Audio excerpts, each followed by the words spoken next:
itu apa ya, dia ngungkapin bahwa dia tuh ngalamin namanya perbedaan budaya atau culture shock itu di Malaysia. Nah, ada apa sih dengan Malaysia dan Indonesia? Waduh, ini bukan coffee shop di Malaysia itu buka itu cuman sampai jam-jam kayak jam kerja gitu teman-teman ya, jam 4:30. Bahkan mayoritas mahasiswa terbanyak yang belajar di Indonesia, terutama belajar ilmu kedokteran itu dari Malaysia.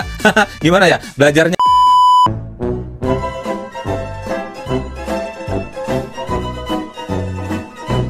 Assalamualaikum warahmatullahi wabarakatuh teman-teman, apa kabar? Yang mudah-mudahan kita semua selalu diberikan kesehatan, amin ya rabbal alamin. Gak lupa gue mau ngucapin makasih banyak buat teman-teman semua yang udah selalu like, comment, and subscribe di channel gue. Dan jangan lupa untuk diaktifin notifikasinya supaya nanti kalau misalnya gue upload video terbaru kalian akan dapat pemberitahuannya. Seperti biasa, gue kalau misalnya muncul itu pasti ngebawain hal-hal yang viral, pasti bacain komentar-komentar dari para netizen di video-video yang lagi viral. Nah, ini ada apa nih bang yang lagi viral kali ini bang? Ini ada video terkaitan dengan culture shock. Pasti biasa lah ya teman-teman, kalau misalnya pindah ke satu daerah atau ke satu negara itu pasti ngalamin yang namanya culture shock. Nah, ini ada beberapa video yang di situ apa ya, dia ngungkapin bahwa dia tuh ngalamin namanya perbedaan budaya atau culture shock itu di Malaysia. Nah, ada apa sih dengan Malaysia dan Indonesia? Waduh, ini bukan bermaksud untuk apa-apa, tapi apa ya, ada hal positif yang bisa kita ambil dari isu-isu yang beredar terkait dengan Indonesia dan Malaysia, teman-teman ya. Apa sih positifnya bang? Coba kita lihat di video yang kali ini nih teman-teman ya. Gue udah hampir 3 minggu tinggal di Malai, dan tau nggak yang bikin gue culture shock itu bukan orangnya, bukan juga makanannya, bukan juga budayanya. Tebak apa? The culture shock adalah di sini itu coffee shop cuman buka sampai sore. Bahkan ada coffee shop yang buka cuman sampai jam 4. Kebanyakan tuh jam 5, jam setengah 6 gitu. Kemarin gue sempat ke salah satu coffee shop, gue baru masuk kayak jam 3-an gitu. Terus udah duduk kan, mau gak mau udah pesen dong, karena gue gak ngecek tuh dia bukanya sampai jam berapa gitu kan. Pas gue baru 15 menit, waitressnya tiba-tiba bilang kayak, sorry we are closing soon because open time is only until 4 PM. Terus gue kayak, hah? Kaget gitu loh. Jadi di sini tuh coffee shop mereka bukanya tuh sama kayak working hours. Meanwhile di Indo kan kayak banyak coffee shop yang berlomba-lomba buka sampai pagi kan, karena ya culture kita tuh abis kerja nongkrong dulu. Nah, gue nggak tahu sih budaya di sini tuh apakah tidak sama gitu ya. Itu yang bikin gue cukup culture shock, kayak susah ya nemuin coffee shop yang bukanya sampai malam. Oh iya. Ini informasi juga nih. Jadi coffee shop di Malaysia itu buka itu cuman sampai jam-jam kayak jam kerja gitu teman-teman ya, jam 4:30, bahkan mungkin paling sore itu sampai jam 6 gitu. Nah, ini yang terjadi sama si mbaknya. Dia ngalamin apa ya, perbedaan budaya, terutama untuk mencari apa, susahnya mencari coffee shop di Malaysia. Kalau di Indonesia ada yang sampai pagi mbak, tenang aja mbak ya. Starling pun ada ya. Ini ada komentarnya pasti ya, komentar-komentar dari netizen. Coba kita lihat apakah komentar dari para netizen ini. Nongkrongnya di kedai mama kak. Oh, yang bikin culture shock itu bukan budayanya. Coba kalimatnya diulangi pelan-pelan. Oh. Iya. Yang bikin culture shock itu bukan budayanya. Jadi apa ya culture shock gitu? Iya juga sih ya. Kita lihat nih. Tapi make sense sih yang kopi dibutuhin waktu pagi siang aja, kalau udah menjelang malam nggak bagus buat kesehatan juga. Bener-bener nih ya.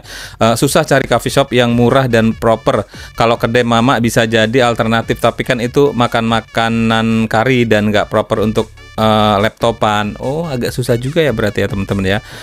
Duel kampus Malaysia UM vs UITM nih deh. Kita lihat videonya nih. UITM versus UM. Bagus mana antara UITM dengan UM? Semestinya UM paling bagus kerana nombor 1 di Malaysia, nombor 3 di Asia Tenggara, dan nombor 65 di dunia. Sombong amat. Nah, kalau UITM sendiri gimana? Coba tanggapi. Okey, kalau UITM kita ada banyak course. Dekat hanya UITM saja yang ada banyak-banyak fakulti dan banyak-banyak course macam-macam. Nice. Dan yuran dia pun murah sangat. Gimana? Tapi kami di UM mementingkan juga student di luar negara. So student-student di Indonesia boleh datang ke UM untuk study ke UM juga. Oh, berarti ada exchange pertukaran pelajaran. Enggak. Exchange juga, dan ada banyak pelajar Indonesia di UM juga. Kalau UiTM juga bukannya banyak, soalnya temanku kemarin dari UiTM. UiTM juga banyak exchange student. Kita ada daripada Korea, daripada Jerman, semua ada dekat UiTM. Gimana tanggapannya? Mungkin lah, tapi pelajar-pelajar di UM amat bagus. Cakap kita ada Muhaimil, ada saya besar juga. Makanan-makanan di UM amat sedap, sebab tu saya besar macam ni. Di mana? Di UiTM. Okay, di UiTM kita ada artis di Malaysia yang Hawa Rizwana yang cantik-cantik, yang dah berjaya semua daripada UiTM, keluaran UiTM, produk UiTM. Kalau dia ada Hawa Rizwana, kami di UM ada Profesor Dato' Azhar Haji Nawawi yang terkenal di Asia Tenggara. Wow. Ada lagi? Ada lagi? Banyak. Kira-kira bagus banget. Jadi bingung nih ya, sama mereka juga saling mengunggulkan kampusnya masing-masing. Coba kita lihat, ada 72 komentarnya ini ya teman-teman ya. Aduh, UM Malaysia sama UM Malang bang. Nah, kita lihat nih. Bisa dicoba itu kapan ya Universitas Indonesia setara mereka. Semoga ya, pengen kuliah di UKM bang, Universitas Al Azhar. Nah next kita lihat ada video apa lagi nih di sini nih. Kenapa akhirnya kamu pengen kuliah di Indonesia, nih. apalagi di UIN Salatiga? Alasan saya kuliah di UIN itu pengen ciptain sejarah. Pengen ciptain sejarah. Sejarah bahwa Pertama kali nonis. weh, tepuk tangan dulu dong. Ini yang paling jauh dari mana? Malaysia, mana? Mana? Halo kakak.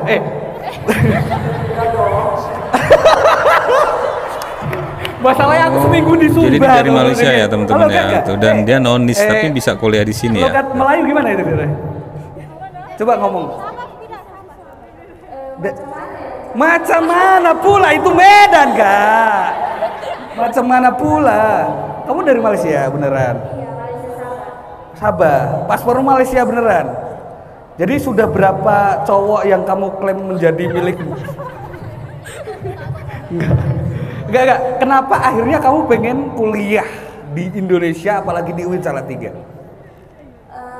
Oke teman-teman ya, coba kita lihat komentarnya. Dia ada 164 komentarnya ini. Kita bacakan satu persatu apa komentarnya bang nih. Terus matkul agama Islam gimana? SKS-nya juga berkurang dong. Oh, terus mata kuliah agama Islam gimana? Tuh di UIN-ku juga katanya ada nonis, tapi masih tetap mengikuti, mau belajar Arab. Gak tahu bener apa enggak ya, soalnya cuma denger tuh. Tetap ikut bang. Bahkan di UIN-ku hafalan mereka tetap dipelajari. Ibu gue dulu juga sih sekolah di Penabur, pelajaran Kristen ngisinya asal-asalan. Oke. UIN boleh nonis toh yo. Oh, coba kita lihat nih. Tahun ini kayaknya boleh karena ada fakultas baru. Boleh karena UIN jadi universitas umum. Ya. Itu anak yayasan gua nang. Mereka masuk UIN Salatiga itu lewat program kerjasama. Banyak mahasiswa asing yang kuliah di Indonesia dan yang terbanyak adalah mahasiswa Malaysia, mayoritas belajar kedokteran. Wow. Nah ini faktanya nih. Kadang-kadang kita tuh berobat jauh-jauh itu sampai ke Malaysia. Nah justru ini katanya ini mayoritas mahasiswa terbanyak yang belajar di Indonesia, terutama belajar ilmu kedokteran itu dari Malaysia.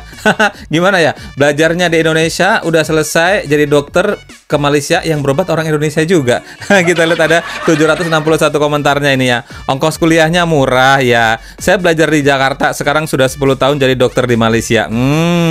Tuh bener tuh. Di pesantren Indonesia pun ramai pelajar Malaysia. Keluarga saya rata-rata alumni pesantren di Gontor sama Temboro. Guru bahasa Arab sana bagus. Wow, tuh. Zaman dulu banyak guru dosen pada bantuin ngajar ke Malaysia. Kok bisa ya? Nih, praktek magang jadi guru di Malaysia juga ada kok. Kebetulan aku pernah jadi pendampingnya.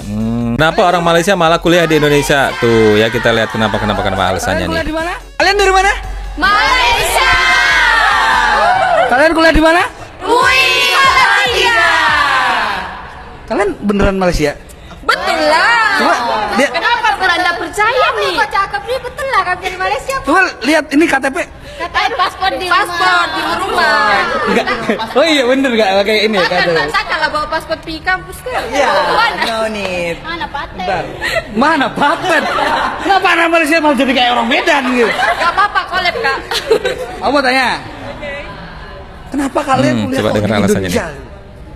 Kenapa? Sebab apa ya? Bosen aja di Malaysia. Bosan di Malaysia. Kenapa? Ada apa? Kurang jajan. Ya benar. Mahal-mahal, enak di Jawa ya? Ya. Oh, aku tahu alasan kalian itu mengkonvert ringgit karena lebih mahal ke rupiah. Biar kalian bisa foya-foya. Jadi kalau dikirimkan mama itu banyak kak. Berarti alasan mereka kesini bukan belajar. Ya bisa masuk Bang, kita baca ada 418 komentarnya nih ya. Tapi semua itu kan Jir, lo kan sudah gaya anak Medan itulah, Indonesia keren kan. Nah, kan banyak orang Jawa yang menetap di Malaysia, jadi warga Malaysia. Yang jelas mereka itu keturunan, mungkin salah satu orang tua mereka itu orang Indo dan ortunya pun ngerti mana yang baik mana yang buruk. Oh walah, ya walah, IQ pinter kuliahnya di Indo. Lo kok iso? Nggak apa-apa, Indo ini juga bagus-bagus kok tuh. Di Aceh pun banyak loh kuliah bidang agama. Dari zaman Soekarno udah guru-guru Malaysia sekolahnya di Indonesia. Oh ya tuh, orang Palestina pun ada yang kuliah di Indonesia tuh. Halo Intan, ada yang nyapa tuh, rupanya ada yang kenal ya tuh. Aku asli Semarang tapi kaget pas denger mana paten. Oke, next ada video apa lagi Bang? Ada lagi nih, tenang. Ini juga dari Malaysia, ini pengakuan salah satu pelajar atau mahasiswa di Malaysia tentang Indonesia nih. Coba kita lihat. Contoh yang paling baik adalah Indonesia. Betapa tegasnya diorang dengan prinsip rukun negara. Prinsip diorang adalah Pancasila. Dan saya sebagai pelajar di Indonesia, apabila saya mengetahui lebih tentang Pancasila ini, sungguh kagum saya dengan kepercayaan mereka atas Pancasila ini. Memang rutin seharian mereka itu berlandaskan Pancasila tersebut. Dia bukan sekadar ungkapan sahaja, seperti mana di Malaysia sekarang. Oh, denger tuh ya, mahasiswa Malaysia aja bangga sama Indonesia yang selalu berpegang teguh pada Pancasila, menjaga Pancasila gitu kan ya. Itu mereka tuh sampai kagum gitu loh, kok bisa gitu ya Indonesia sampai sekekeh itu dan seprinsip itu sama Pancasila. Tuh luar biasa tuh, kita lihat tuh ada 688 komentarnya. Tuh, mana ada Pancasila ndak berlaku buat minoritas gitu. Oh, maksudnya gimana nih ya? Bangga menjadi pemuda Pancasila, ya, emot love ya tuh. Keadilan sosial bagi seluruh rakyat Indonesia ya. Semoga mahasiswa Indonesia punya pola pikir begini dan mencintai bangsanya dengan sepenuh hati. Ya benar, Pancasila adalah darah daging kami dan tidak bisa dipisahkan. Bangga Pancasila jadi idola bagi warga negara lain ya tuh. Hukum saja Pancasila, isi Pancasila nggak ada apa yang pemerintah buat. Maksudnya gimana nih ya tuh. Tuh denger ya, hidupkan kembali pelajaran SMP budi pekerti di level SD, SMP, SMA, mahasiswa SMTR 1. Oh, maksudnya tuh denger tuh Kemendikbud RI. Oh, ditak ya. Oke ya teman-temannya.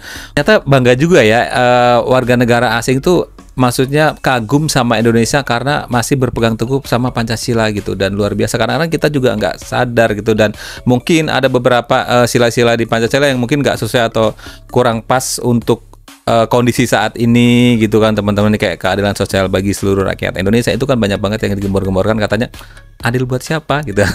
Ya teman-teman, pokoknya apapun yang terjadi kita tetap harus berpegang teguh pada Pancasila karena memang itu dasar negara ya teman-teman. Dan di sini gue mau bilang makasih banyak buat kalian semua yang udah selalu like, comment, and subscribe, dan jangan lupa untuk diaktifin notifikasinya supaya nanti kalau misalnya gue upload video-video terbaru kalian akan dapat pemberitahuannya. Sampai ketemu di video selanjutnya. Wassalamualaikum.